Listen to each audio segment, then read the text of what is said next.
ಇಲಾಖೆ ನೇಮಕಾತಿ ನಿಯಮ ಉಲ್ಲಂಘನೆ ಆರೋಪ. ಕೃಷಿ ಪದವೀಧರರಿಂದ ಬೃಹತ್ ಪ್ರತಿಭಟನೆ. ಎಒ ಹುದ್ದೆಗಳಿಗೆ ಎಂಜಿನಿಯರಿಂಗ್ ಖಾಸಗಿ ವಿವಿ ಪದವೀಧರರ ಸೇರ್ಪಡೆಗೆ ವಿದ್ಯಾರ್ಥಿಗಳ ತೀವ್ರ ಆಕ್ರೋಶ. ಕೃಷಿ ಇಲಾಖೆಯಲ್ಲಿನ ಕೃಷಿ ಅಧಿಕಾರಿಗಳು, ಎಒ ಹಾಗೂ ಸಹಾಯಕ ಕೃಷಿ ಅಧಿಕಾರಿ ಎಎಒ ಹುದ್ದೆಗಳ ನೇಮಕಾತಿಯಲ್ಲಿ ಕರ್ನಾಟಕ ಕೃಷಿ ಸೇವೆಗಳ ವೃಂದ ಮತ್ತು ನೇಮಕಾತಿ ಸಿಆರ್ ನಿಯಮಗಳನ್ನು ಗಾಳಿಗೆ ತೂರಿ ನಿಯಮ ಬಾಹಿರವಾಗಿ ಇತರೆ ಪದವೀಧರರನ್ನು ಸೇರ್ಪಡೆಗೊಳಿಸಲಾಗುತ್ತಿದೆ ಎಂದು ಆರೋಪಿಸಿ ಚಿಂತಾಮಣಿ ಕುರುಬೂರು ಕೃಷಿ ವಿಶ್ವವಿದ್ಯಾನಿಲಯದ ವಿದ್ಯಾರ್ಥಿಗಳು ಬೃಹತ್ ಪ್ರತಿಭಟನೆ ನಡೆಸಿದರು. ನಗರದ ಗ್ರೇಡ್ 2 ತಹಶೀಲ್ದಾರ್ ರಾಜೇಂದ್ರ ಅವರಿಗೆ ಈ ಕುರಿತು ಮನವಿ ಸಲ್ಲಿಸಿದ ವಿದ್ಯಾರ್ಥಿಗಳು ಸರ್ಕಾರ ಸೂಕ್ತ ಕ್ರಮ ಕೈಗೊಳ್ಳದಿದ್ದರೆ ಮುಂದಿನ ದಿನಗಳಲ್ಲಿ ಅನಿರ್ದಿಷ್ಟ ಅವಧಿ ಹೋರಾಟ ಮಾಡುವುದಾಗಿ ಎಚ್ಚರಿಸಿದ್ದಾರೆ. ದಿನಾಂಕ 15/5/2021 ಮತ್ತು 21/12/2022 ಕರ್ನಾಟಕ ರಾಜ್ಯ ಗೆಜೆಟ್ ಪ್ರಕಾರ ಈ ಹುದ್ದೆಗಳಿಗೆ ಕೇವಲ ಐಸಿಎಆರ್, ಭಾರತೀಯ ಕೃಷಿ ಅನುಸಂಧಾನ ಪರಿಷತ್ ಹಾಗೂ ಎಐಸಿಟಿಇ ಮಾನ್ಯತೆ ಪಡೆದ ಸಂಸ್ಥೆಗಳ ಕೃಷಿ ಮತ್ತು ಕೃಷಿ ಸಂಬಂಧಿತ ಪದವೀಧರರು ಮಾತ್ರ ಅರ್ಹರಾಗಿರುತ್ತಾರೆ. 2024 ಹಾಗೂ 26 ಕೆಪಿಎಸ್ಸಿ ಹಾಗೂ ಕೆಇಇ ಅಧಿಸೂಚನೆಗಳಲ್ಲೂ ಯಾವುದೇ ಖಾಸಗಿ ಅಥವಾ ತಾಂತ್ರಿಕ ಪದವೀಧರರಿಗೆ ಅವಕಾಶವಿರಲಿಲ್ಲ. ಆದರೆ ಇತ್ತೀಚೆಗೆ ಹೊರಡಿಸಲಾದ ಜೂನ್ 2026 ಹೆಚ್ಚುವರಿ ಸುತ್ತೋಲೆಗಳ ಮೂಲಕ ರೈಟೆಕ್ ಖಾಸಗಿ ವಿಶ್ವವಿದ್ಯಾನಿಲಯದ ಕೃಷಿ ಪದವೀಧರರಿಗೆ ಹಾಗೂ ಬಿಇ ಪದವೀಧರರಿಗೆ ನಿಯಮ ಬಾಹಿರವಾಗಿ ಅರ್ಹತೆ ವಿಸ್ತರಿಸಲಾಗಿದೆ ಎಂದು ವಿದ್ಯಾರ್ಥಿಗಳು ಆಕ್ರೋಶ ವ್ಯಕ್ತಪಡಿಸಿದರು. ಅಧಿಕೃತ ರಾಜ್ಯ ಗೆಜೆಟ್ ತಿದ್ದುಪಡಿ ಮಾಡದೆ ಕೇವಲ ಇಲಾಖಾ ಸುತ್ತೋಲೆಗಳ ಮೂಲಕ ಇಂತಹ ಮಹತ್ವದ ಬದಲಾವಣೆ ತಂದಿರುವುದು ಸಂಪೂರ್ಣ ಕಾನೂನು ಬಾಹಿರವಾಗಿದೆ. ಕೃಷಿ ಅಧಿಕಾರಿಗಳ ನೇಮಕಾತಿಗೆ ಸೇರ್ಪಡೆಗೊಳಿಸಿರುವ ರೈಟೆಕ್ ಖಾಸಗಿ ವಿಶ್ವವಿದ್ಯಾಲಯ ಹಾಗೂ ಬಿಇ ಬಯೋಟೆಕ್ನಾಲಜಿ ಪದವೀಧರರ ಅರ್ಹತೆಯನ್ನು ತಕ್ಷಣವೇ ಹಿಂಪಡೆಯಬೇಕು. ಕೇವಲ ಐಸಿಎಆರ್ ಮಾನ್ಯತೆ ಹೊಂದಿರುವ ಸರ್ಕಾರಿ ಕೃಷಿ ವಿಶ್ವವಿದ್ಯಾನಿಲಯಗಳ ಕೃಷಿ ಮತ್ತು ತತ್ಸಮಾನ ಪದವೀಧರರಿಗೆ ಮಾತ್ರ ಎಒ ಮತ್ತು ಎಎಒ ಹುದ್ದೆಗಳಿಗೆ ಅವಕಾಶ ನೀಡಬೇಕು. ಐಸಿಎಆರ್ ಮಾನ್ಯತೆ ಪಡೆದಿರುವ ಹಾಗೂ 75%ಕ್ಕಿಂತಲೂ ಹೆಚ್ಚು ಕೃಷಿ ವಿಷಯಗಳನ್ನೇ ಕಲಿಯುವ ರೇಷ್ಮೆ ಕೃಷಿ ಪದವೀಧರರಿಗೂ 15% ಅಲೈಡ್ ಸೆಕ್ಟರ್ ಕೋಟಾದಲ್ಲಿ ಅವಕಾಶ ಕಲ್ಪಿಸಬೇಕು. ಕೃಷಿ ಪದವೀಧರರ ಉದ್ಯೋಗಾವಕಾಶಗಳನ್ನು ಕಸಿಯುತ್ತಿರುವ ವಾರಕ್ಕೊಮ್ಮೆ ಕ್ಲಾಸ್ ಪಡೆಯುವ ದೇಸಿ ಪ್ರೋಗ್ರಾಂನಂತಹ ಅಲ್ಪಾವಧಿ ತರಬೇತಿ ಕೋರ್ಸ್ಗಳನ್ನು ತಕ್ಷಣ ನಿಲ್ಲಿಸಬೇಕು. ಕೃಷಿ ಪದವಿ ಅವಧಿಯಲ್ಲಿ ಕ್ರೀಡೆ ಹಾಗೂ ಸಾಂಸ್ಕೃತಿಕ ಚಟುವಟಿಕೆಗಳಲ್ಲಿ ತೊಡಗಿಸಿಕೊಂಡು ಸಾಧಕ ವಿದ್ಯಾರ್ಥಿಗಳಿಗೆ ನೇಮಕಾತಿಯಲ್ಲಿ ಪ್ರತ್ಯೇಕ ಕೋಟಾ ಒದಗಿಸಬೇಕು. ಕೃಷಿ ಇಲಾಖೆಯಲ್ಲಿನ ಕೃಷಿ ಅಧಿಕಾರಿ ಹುದ್ದೆಗಳು ರೈತರಿಗೆ ವೈಜ್ಞಾನಿಕವಾಗಿ ಮತ್ತು ಪ್ರಾಯೋಗಿಕವಾಗಿ ತಾಂತ್ರಿಕ ಮಾರ್ಗದರ್ಶನ ನೀಡುವ ಅತ್ಯಂತ ಜವಾಬ್ದಾರಿಯುತ ಹುದ್ದೆಯಾಗಿದೆ. ಮಣ್ಣು ಬೆಳೆ ಮತ್ತು ಕೃಷಿ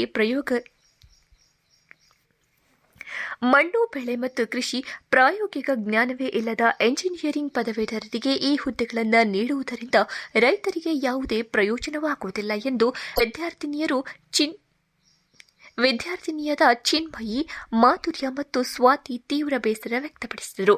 ಸರ್ಕಾರ ಕೂಡಲೇ ನಮ್ಮ ನ್ಯಾಯಸಮ್ಮತ ಬೇಡಿಕೆಗಳನ್ನು ಈಡೇರಿಸಿ ಇಲಾಖೆಯ ನಿಯಮಬಾಹಿರ ಸುತ್ತೋಲೆಗಳನ್ನು ವಾಪಸ್ ಪಡೆಯದಿದ್ದರೆ ಇಡೀ ರಾಜ್ಯದಾದ್ಯಂತ ಕೃಷಿ ಪದವೀಧರರು ಉಗ್ರ ಅನಿರ್ದಿಷ್ಟ ಹೋರಾಟವನ್ನು ಕೈಗೆತ್ತಿಕೊಳ್ಳಲಿದ್ದಾರೆ ಎಂದು ಪ್ರತಿಭಟನಾಕಾರರು ಎಚ್ಚರಿಸಿದ್ದಾರೆ. ಜಿಕೆವಿಕೆ, ಧಾರವಾಡ, ರಾಯಚೂರು ಮತ್ತು ಶಿವಮೊಗ್ಗ ಇಷ್ಟು ಕಾಲೇಜಿನ ಮಿನಿಮಮ್ ಅಂದರೆ 3000 ಪರ್ ಇಯರು ಸ್ಟೂಡೆಂಟ್ಸ್ಗಳು ಔಟ್ಪುಟ್ ಆಯ್ತಾರೆ ಸರ್. ನೀವೇ ಲೆಕ್ಕ ಹಾಕೋಬೋದು. 10 ಇಯರ್ಸ್ ಗ್ಯಾಪು ಅಂದರೆ 10 into 3 30,000 ಸ್ಟೂಡೆಂಟ್ಸು ಅನ್ಎಂಪ್ಲಾಯ್ ಆಯ್ತಾರೆ ಸರ್. ಪ್ರತಿ ವರ್ಷ ರಿಕ್ರೂಟ್ಮೆಂಟ್ ಕೊಡ್ತಾ ಇಲ್ಲ, ಅದು ಒಂದು ನಮ್ಮದು ಮೇನ್ ಡಿಮ್ಯಾಂಡ್ ಸರ್. ಪ್ರತಿ ವರ್ಷ ಎಒ ರಿಕ್ರೂಟ್ಮೆಂಟ್, ಪ್ರತಿ ವರ್ಷ ಆಗಲಿ ಆಲ್ಟರ್ನೇಟಿವ್ ಇಯರ್ಸ್ ಅವರು ಎಒ ರಿಕ್ರೂಟ್ಮೆಂಟ್ ಕೊಡಬೇಕು ಅನ್ನೋದು ನಮ್ಮ ಡಿಮ್ಯಾಂಡ್ ಸರ್.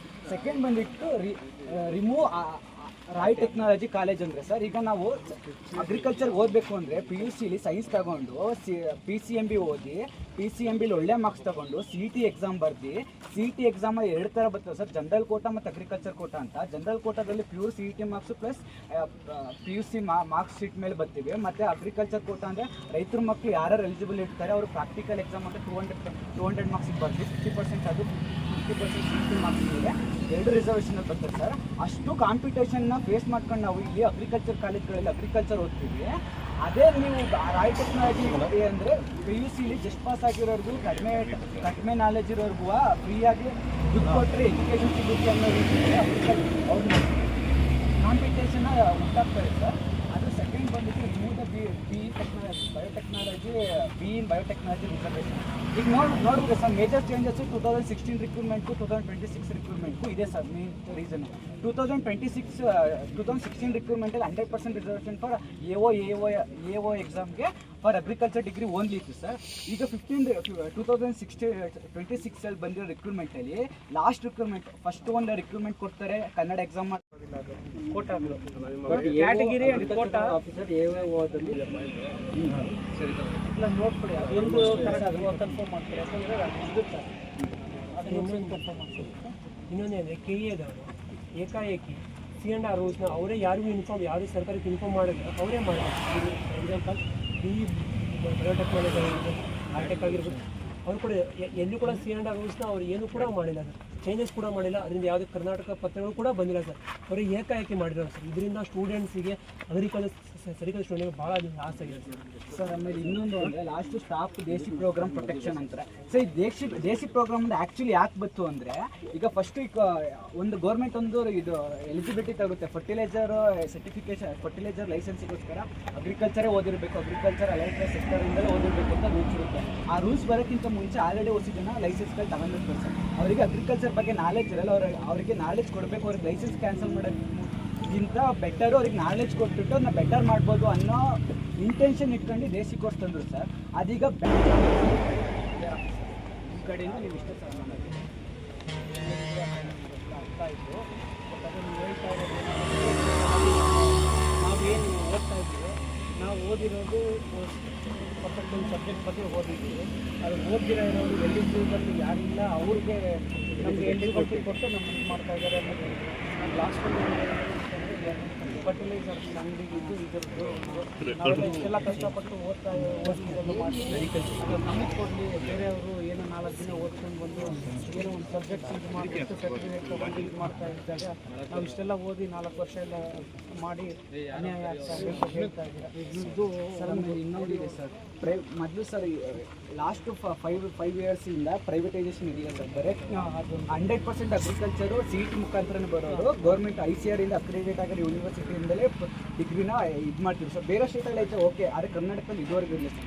ಲಾಸ್ಟ್ 2 ಇಯರ್ಸಿಂದ ಆದಿಚುಂಚನಗಿರಿ ಮತ್ತು ಬೆಂಗಳೂರಲ್ಲಿ ಒಂದು 2 ಕಾಲೇಜಿಗೆ ನಮ್ಮ ಯೂನಿವರ್ಸಿಟಿ ಕಡೆಯಿಂದಲೇ ಸ್ಪೆಂಡ್ ಮಾಡಬೇಕು ಅಂದರೆ ಅದಕ್ಕೊಂದು ನಿಯಮ ಕಾನೂನು ಅನ್ನೋದಿದೆ.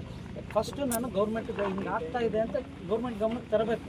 ಅವ್ರು ಏನು ಕೇಳ್ತೀವಿ, ನೀವು ವಿದ್ಯಾರ್ಥಿಗೆ ಕೇಳ್ಬಿಡಿ. ಯಾಕಂದರೆ ನೀವು ಅನೇಕ ಮಾತ್ರ ಅನಿರ್ದಿಷ್ಟ. ಅದಕ್ಕೆ ನಾನು ಹೇಳ್ತಾರೆ ಆ ವಕ್ತ ನೀವು ಹೇಳ್ತಾ ಇರೋದು ಒಂದು ನೀವು ಮಾಡ್ತಿರೋದು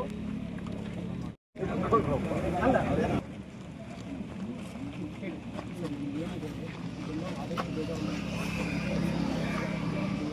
ಕ್ವಾಲಿಫಿಕೇಷನ್ ಕೊಡಬೇಕು. ನಾವು ಎಲ್ಲ ಓದ್ತೀವಿ ಅವರಂಗೆ. ನಾವು ಇದು ಯಾರಿಗೋ ಕೊಡ್ತೀವಿ, ನಮಗೂ ಕೊಡಿ. ನಾವು ಅದರಲ್ಲಿ 76% ನಾವು ಕೂಡ ಓದ್ತೀವಿ. ಅದೆಲ್ಲ ಕೊಡಿ. ಅವರು ಬಂದು ಹೇಳಕ್ಕಂತ ನಾವು ಪ್ರೊಟೆಕ್ಟ್ ಸ್ಟೂಡೆಂಟ್ಸು ಅವರು ಒಂದು ಕೆಲವೊಂದು ಅಹವಾಲುಗಳು ಏನು ಅಂದರೆ ಸರ್ಕಾರಿ ಉದ್ಯೋಗಗಳಲ್ಲಿ ಮೀಸಲಾತಿ ಬಗ್ಗೆ ಮತ್ತು ಪೆಸ್ಟಿಸೈಡ್ಸು ಎಲ್ಲ ಮಾರಾಟ ಮಾಡ್ತಾರಲ್ಲ ಅಂಗಡಿ ಮಳಿಗೆಗಳ ಬಗ್ಗೆ ಇಂದ ನಮಗೆ ಅನ್ಯಾಯ ಆಗ್ತಾಯಿದೆ. ನಾವೆಲ್ಲ ಇಷ್ಟು ಓದಿ ನಮ್ಗೆ ಅಲ್ಲಿ ಕೋಟಾದ್ರಲ್ಲಿ ಅನ್ಯಾಯ ಆಗ್ತಾ ಇದೆ ಅಂತ ಇದನ್ನು ಬೇಗ ತೀರ್ಮಾನ ಮಾಡಿಕೊಡಿ. ಈಗಿದ್ರೆ ಅಷ್ಟುವರೆಗೂ ನಾವು ಅನಿರ್ದಿಷ್ಟವನ್ನು ಮಾಡ್ತೀವಿ ಅಂತ ಹೇಳ್ತಾ ಇದ್ದಾರೆ. ಅವ್ರಿಗೆ ನಾವು ಈಗಾಗಲೇ ಮನವಿ ಮಾಡ್ಕೊಳ್ತಾ ಇದ್ದೀವಿ. ಏನಂತಂದರೆ ಅನಿರ್ದಿಷ್ಟ ಈಗಲೇ ಈಗ ಆಗೋದಿಲ್ಲ. ಹಂಗಾಗಿ ಇವ್ರು ಏನು ಮನವಿ ಕೊಡ್ತಾ ಇದ್ದಾರೆ ಇದನ್ನ ಸರ್ಕಾರಕ್ಕೆ ಮುಟ್ಟಿಸ್ತೀವಿ ಆದಷ್ಟು ಬೇಗ.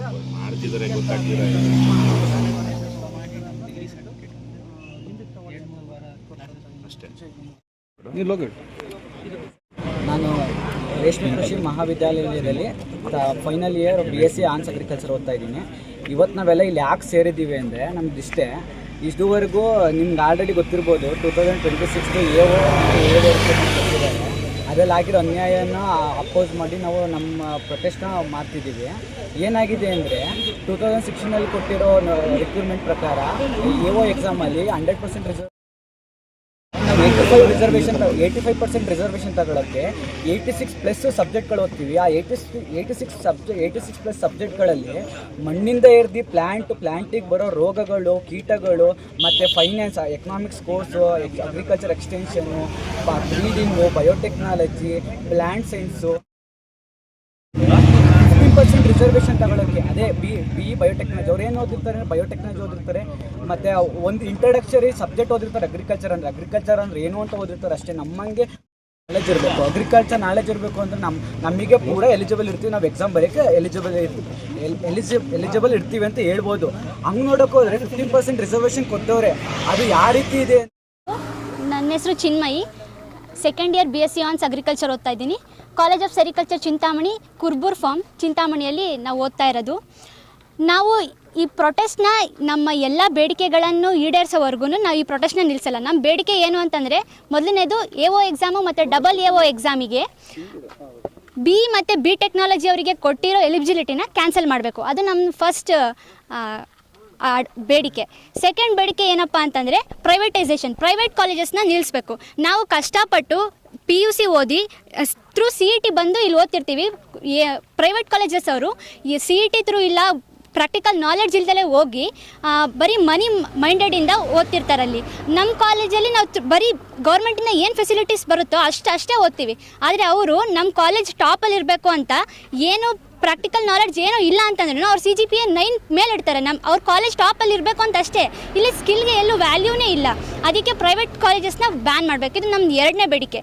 3ನೇ ಬೇಡಿಕೆ ಏನಪ್ಪ ಅಂತಂದರೆ, ಸ್ಪೋರ್ಟ್ಸ್ ಮತ್ತು ಕಲ್ಚರಲ್ಸ್ ಕೋಟಾದವ್ರಿಗೆ ಕೋಟಾ ಈ ಎಕ್ಸಾಮಲ್ಲಿ AO ಮತ್ತು ಡಬಲ್ AO ಎಕ್ಸಾಮಲ್ಲಿ ಕೋಟಾ ಕೊಡಬೇಕು ಅನ್ನೋದು, ಮೀಸಲಾತಿ ಕೊಡಬೇಕು ಅನ್ನೋದು ನಮ್ಮದು 3ನೇ ಬೇಡಿಕೆ. ಈಗ ಅಕಾಡೆಮಿಕ್ಸ್ ಅಲ್ದಲೆ, ಬರೀ ಪ್ರಾಕ್ಟಿಕಲ್ ವರ್ಕ್ ಮಾಡ್ದಲೆ, ಓದ್ದಲೆ, ಎಕ್ಸಾಮ್ ಬರೆಯೋದು ಅಷ್ಟೇ ಅಲ್ದಲೆ, ಆ ಇರೋ ಟೈಮಲ್ಲೇ ಅವರು ಸ್ಪೋರ್ಟ್ಸಿಗೆ ಮತ್ತು ಕಲ್ಚರಲ್ಸ್ಗೆ ಟೈಮ್ ಕೊಟ್ಟು ಮಾಡ್ತಿದ್ದಾರೆ ಅಂತಂದರೆ ಅವರು ಏನೋ ಎಕ್ಸ್ಟ್ರಾಡಿನರಿ ಆಗಿರ್ತಾರಲ್ವ, ಅವ್ರಿಗೆ ಏನು ನ್ಯಾಯ ಸಿಕ್ತಂಗೆ ಆಗ್ತಿಲ್ಲ. ಅದಕ್ಕೆ ಅವರಿಗೆ ಸ್ಪೋರ್ಟ್ಸ್ ಮತ್ತು ಕಲ್ಚರಲ್ಸ್ ಕೋಟಾನ AO ಎಕ್ಸಾಮ್ ಮತ್ತು ಡಬಲ್ AO ಎಕ್ಸಾಮಲ್ಲಿ ಆ್ಯಡ್ ಮಾಡಬೇಕು ಅನ್ನೋದು ನನ್ನ 3ನೇ ಬೇಡಿಕೆ. 4ನೇ ಬೇಡಿಕೆ ಏನಪ್ಪ ಅಂತಂದರೆ, ದೇಸಿ ಪ್ರೋಗ್ರಾಮಲ್ಲಿ ಇವಾಗ 10th ಪಾಸಾಗಿ PUC ಫೇಲ್ ಆದವ್ರಿಗೆ ಮುಂಚೆ ಇವಾಗ ಅವ್ರಿಗೆ ಏನೋ ಶಾಪ್ ಇಡ್ತಿದ್ದಾರೆ, ಫರ್ಟಿಲೈಸರ್ ಶಾಪ್ ಅಂದರೆ ಫಾರ್ಮರ್ಸಿಗೆ ಏನು ನಾಲೆಡ್ಜ್ ಕೊಡೋಕ್ಕಾಗಲ್ಲ ಅಂತ ಈ ಪ್ರೋಗ್ರಾಮ್ನ ಸ್ಟಾರ್ಟ್ ಮಾಡಿದ್ರು. ಆದರೆ ಇವಾಗ ಹೆಂಗಾಗಿದೆ ಅಂದರೆ, 10th ಪಾಸಾಗಿರಲ್ಲ, PUC ಪಾಸಾಗಿರಲ್ಲ, ದೇಸಿ ಪ್ರೋಗ್ರಾಮ್ನ ವಾರಕ್ಕೊಂದ್ಸತಿ ಕಲಿತು ಅವರು ಫರ್ಟಿಲೈಸರ್ ಕಂಪ್ನಿನ ಓಪನ್ ಮಾಡ್ತಿದ್ದಾರೆ. ನಾವು 4 ವರ್ಷ ಓದಿ ಎಲ್ಲ ಫರ್ಟಿಲೈಸರ್ಸ್ ಬಗ್ಗೆ ತಿಳಿದು, ಪೆಸ್ಟಿಸೈಡ್ಸ್ ಬಗ್ಗೆ ತಿಳ್ಕೊಂಡು, ಎಲ್ಲ ಇನ್ಸೆಕ್ಟ್ಸ್ ಬಗ್ಗೆ ತಿಳ್ಕೊಂಡು ನಾವು ಅವ್ರ ಅಂಡರಲ್ಲಿ ಕೆಲಸ ಮಾಡಬೇಕು, ಏನೋ ನಾಲೆಡ್ಜೇ ಗೊತ್ತಿಲ್ಲದೆ ಇರೋರ ಬಗ್ಗೆ. ಇವಾಗ ಇಷ್ಟು ನಮ್ಮ ಬೇಡಿಕೆ ಇದೆ. ಇದನ್ನು ಈಡೇರಿಸೋವರೆಗೂ ನಾವಂತೂ ನಮ್ಮ ಪ್ರೊಟೆಸ್ಟ್ನ ನಿಲ್ಲಿಸಲ್ಲ. ನಾವು ಯಾವುದೇ ವಿದ್ಯಾರ್ಥಿಗಳಿಗೆ ಅನ್ಯಾಯ ಮಾಡಿರಿ ಅಂತ ಕೇಳ್ತಿಲ್ಲ, ನಮಗೆ ನಾವು ನ್ಯಾಯ ಕೊಡಿಸ್ರಿ ಅಂತ ಕೇಳ್ತೀವಿ. ಈಗ ಆಲ್ರೆಡಿ ಗೊತ್ತು, ಎಜುಕೇಷನ್ ಆಲ್ರೆಡಿ ಬಿಸ್ನೆಸ್ ಆಗಿದೆ, ಅದನ್ನು ಮಾರ್ಕೆಟಿಂಗ್ ಮಾಡಬೇಡ್ರಿ ಅನ್ನೋದು ನಮ್ಮ ಬೇಡಿಕೆ ಇದೆ. ಇವಾಗ ಮುಂದೆ ಏನಾದರೂ ಇವಾಗ ಬರೀ B ಟೆಕ್ನಾಲಜಿ ಅವ್ರು ಅಷ್ಟೇ ಕೇಳಿದ್ದಾರೆ ನಮ್ಗೆ ರಿಸರ್ವೇಷನ್ ಕೊಡ್ರಿ ಅಂತ. ಮುಂದೆ ನಾರ್ಮಲ್ ಡಿಗ್ರಿ ಅವರು ಕೇಳ್ತಾರೆ, ಬರೀ 3 ವರ್ಷ ಓದಿರೋರು.